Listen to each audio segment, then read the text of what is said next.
માંગરોળ તાલુકાના માનખેત્રા ગામે ઘણા ખેતરોમાં પાણી ભરાતા મગફળીના પાકનું થયું ધોવાણ, સાથે સાથે ખેતરોનું પણ ધોવાણ થતા ખેડૂતો લાચાર બન્યા।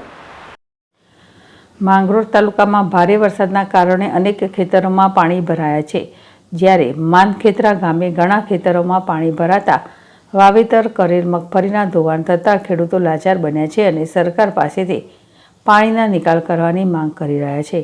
હાલ તો માનખેત્રા ગામે પાણી નિકાલની કોઈ વ્યવસ્થા નથી અને આજુબાજુના વિસ્તારમાં વરસેલા વરસાદનું પાણી માનખેત્રા ગામે એકત્રિત થાય છે અને પાકને ભારે નુકસાની પહોંચાડે છે, પણ પાણીના નિકાલની વ્યવસ્થા કરવામાં નથી આવી, જેથી ખેડૂતોને લાખો રૂપિયાની નુકસાની વેઠવી પડે છે। એક ખેડૂતને 15 વીઘા જેટલી જમીનમાં વાવેતર કરેલ મગફળીનું ધોવાણ થયું છે, જ્યારે વરસાદી વિરામથી ખેતરોમાં પાણી ઉતરતાની સાથે જ તારાજીના દ્રશ્યો સામે આવ્યા છે। જીતુ પરમાર, ZSTV માંગરોળ।